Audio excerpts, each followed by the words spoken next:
Speaking with a lot of corporate leaders over the last number of weeks, I have gotten very often the question on how to properly write an executive CV, particularly in the current market, and how to really stand out in this current environment.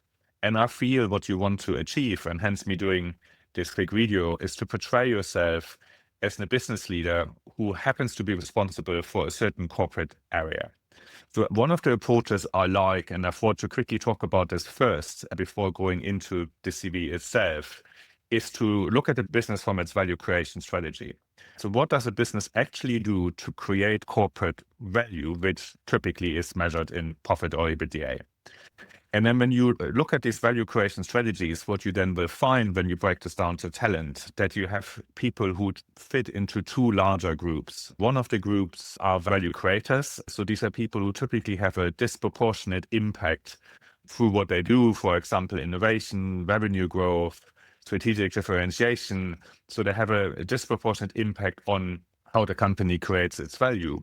But they fundamentally depend on what is called value enablers. Those are people who provide the infrastructure, the processes, and anything around it to enable the value creators to do what they are able to do. And then if you have that concept in mind, you then can look at yourself, right? Where in these two groups would you typically be? And then try to use that framework to bring across who you are as a business leader. When you then look at value creation strategies, you would then have core value levers. And the value levers would be certain things, methodologies, strategies, initiatives you have in a company which really drive that value. And they typically fit into 5 clusters, which are financial levers. So anything around financial metrics, improving profitability, cash flow, these sorts of points. Then you have market levers, market positioning, the competitive landscape, how you stand out in all these areas. You have your operational levers. So this would be around efficiencies, process, and all these sorts of topics. Innovation speaks pretty much for itself. That would be around creating new products, being at the cutting or bleeding edge within your industry and really driving that forward. And then last but not least, also talent levers. And that's anything around HR, culture, and people strategy you drive within your businesses. And then when you think about what you have done in your career, I think it is critical to try to think about it in one of these 5 categories and really try to then identify, what have I done? How did that impact one of these big 5 value levers, and bring this across in your CV. Now, the way you do this is then to basically look in, where did I generate direct financial impact, right? Did I have some ownership or involvement in some high-stake initiative pushing the business forward? What is my impact or influence around the competitive advantage my employer had? And how did I develop this or better this?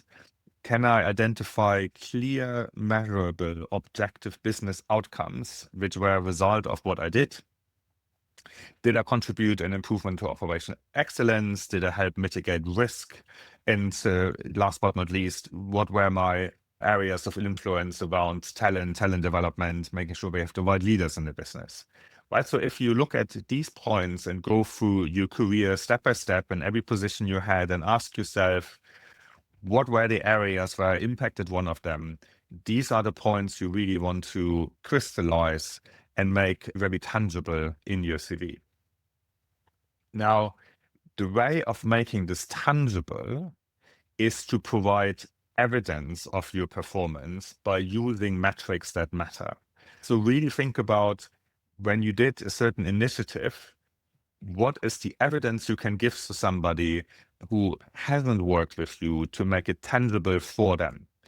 But it is very important that you look beyond just your position, title, or hierarchy and really bring across how what you did, and I really mean what you did, not what other people did, impacted the outcome, how you created influence on what happened in the business, which then led to a certain measurable business result. And then making this relatable, as I said before, you want to use KPIs that matter.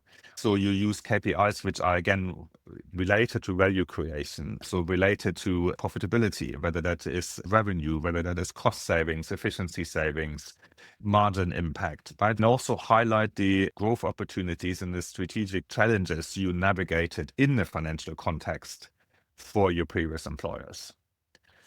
Now, you really want to make sure you clearly articulate what your contribution was and what your primary impact areas were. And I think the focus here needs to be on what your contribution was. It needs to be a good mix of what you and your team did, but also what you as an individual did. You want to really focus on specific value levers which are relevant to your target role, right? So don't just think about what you have done and what the value levers were there, but think about what are the value levers for the position you're applying for, and then therefore what is your relevant experience which you should really bring across, because that is the most relevant. Then make sure you have really concrete evidence ready, and make sure that evidence is relatable to the reader. You want to use a lot of numbers where you can. That's an easy way for somebody externally to understand your impact. But make sure that when you use numbers, always go for relative numbers, so percentages, because percentages are easy to understand. I would stay away from absolute numbers. For example, we did 2 million in cost savings. The challenge with absolute numbers is only people within your industry will be able to judge whether these numbers are relevant or not. You want to prioritize in your CV outcome-based achievements. So really make sure that you focus on what was the outcome, what have we achieved, rather than talking about what you have done from a more activity-based description. You want to then obviously draw the connection, as we discussed, between what you did and the business results, and do this in a language that resonates with your target organization. So make sure that when you look at the company you're applying for, what words do they use? What language do they use? How do they describe certain things? And make sure that your CV uses this language. I've also prepared a CV template. Happily share the template with you, which has a step-by-step guide how you really can bring yourself across as a very commercially driven business leader, regardless of the corporate function you focus on.